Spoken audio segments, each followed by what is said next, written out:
7월 15일 오늘 만나 성경 말씀은 예레미야 32장 34, 35절 말씀입니다.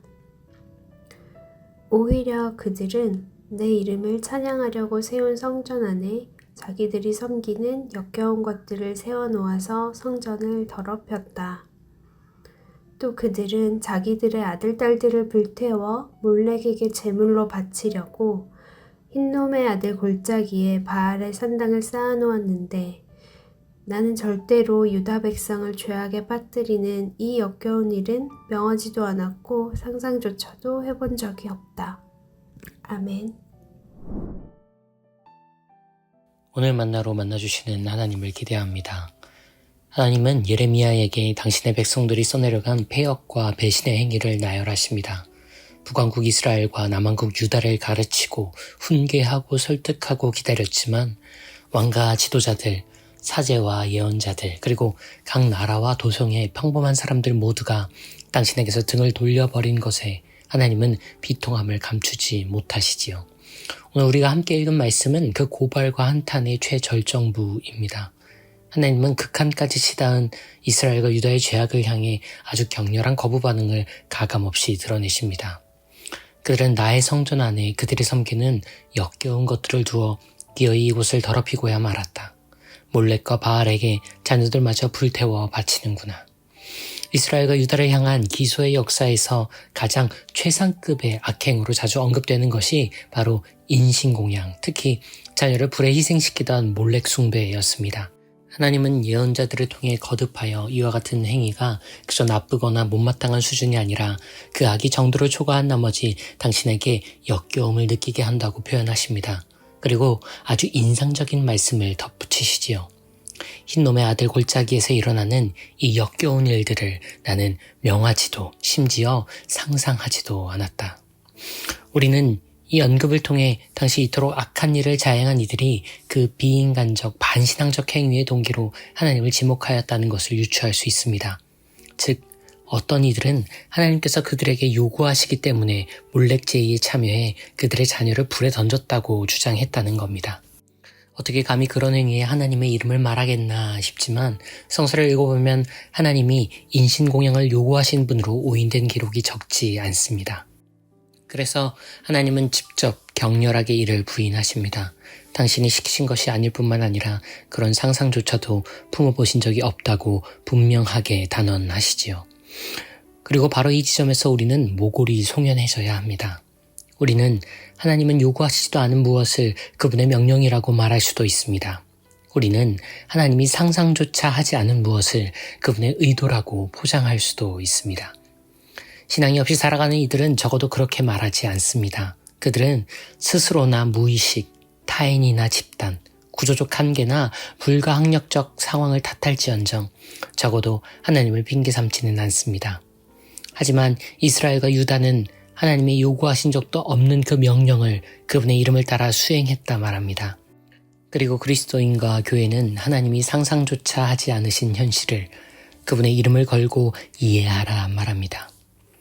그래서 결코 용인될 수 없는 어떤 범죄를 이제 지나간 일이고 하나님이 다 용서해 주셨다고 말할 수 있기도 합니다. 그래서 결코 이해될 수 없는 어떤 행위를 신앙 상담과 신방이었다는 변명으로 넘어가려 하기도 합니다.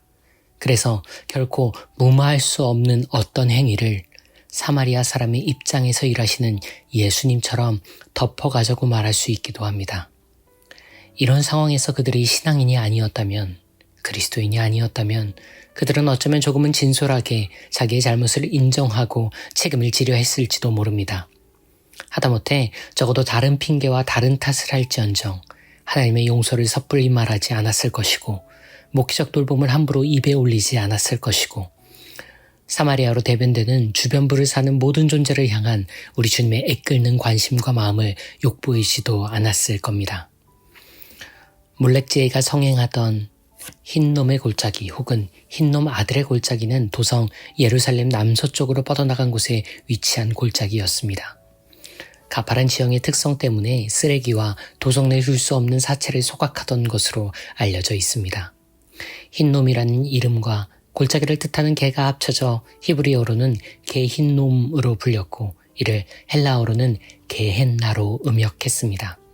그리고 게헨나는 우리말을 비롯해 다른 언어로는 지옥으로 번역되었지요. 예루살렘과 흰놈의 골짜기는 이렇게 가깝습니다. 달리 표현하면 시온과 지옥이 멀지 않다고도 말할 수 있겠지요. 오늘의 말씀에 비추어 보면 하나님과 무관할 뿐 아니라 하나님 그분이 혐오하시는 바가 하나님 그분과 가까울 수 있거나 혹은 참남하게도 그분과 동일시될 수 있기도 합니다.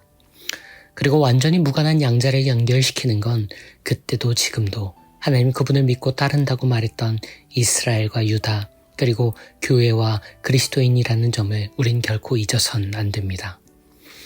오늘 한국교회와 이 땅의 그리스도인들이 예루살렘과 흰놈의 골짜기를 연결하는 시온과 지옥을 이어주는 하나님과 그분이 무관할 뿐만 아니라 그분이 가장 혐오하는 바들을 결속하는 매개체가 되고 있는 것만 같아 가슴이 아픕니다. 가르치고 훈계하고 설득하고 기다렸지만 패역과 죄악이 쌓이다 못해 최절정에 달했던 남왕국 유다의 말기를 보는 것만 같습니다. 그리고 그렇기에 우리에겐 아직 예레미야가 필요합니다. 회개되지 않은 과오들, 청산되지 않은 악습들, 개혁되지 않은 현실들의 멸망을 외치면서도 눈물을 감추지 못하는 예레미야가 필요합니다.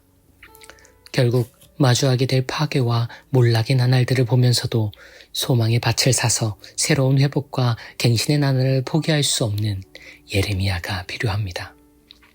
다른 무엇보다 그건 당신의 의도도 마음도 아니고 당신이 상상조차 하지 않은 일이라는 하나님과 그분의 나라의 진심을 알아주고 기억하는 예레미야가 필요합니다. 2024년 7월 한국교회의 현실에서 저와 여러분 우리가 예레미야를 읽고 있는 건 우연이 아닐지도 모릅니다.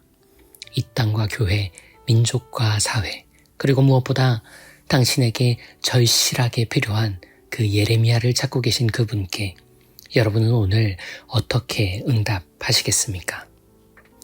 주님, 당신의 뜻이 아니셨음을 압니다. 당신의 의도일 리 없음을 압니다. 주님, 당신이 아직 포기치 않으셨음도 압니다. 당신의 긍휼 거두지 못하셨음도 압니다. 그러니 당신께서도 이를 알고 있는 사람들이 아직 있음을 알아주십시오. 이를 알고 있어 기도하는 저의 있음을 알아주십시오.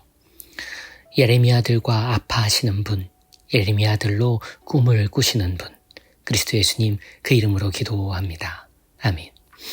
이제 두 가지 제목으로 기도합니다. 한국교회의 참남한 현실을 아프게 품고 예레미야의 가슴으로 참회를 올리며 이어서 어렵지만 하나님의 진심과 하나님의 성실에 소망을 두는 그리스도인의 오늘을 살기로 결단하며 기도하신 이후에 개인의 기도로 경건을 이어갑니다.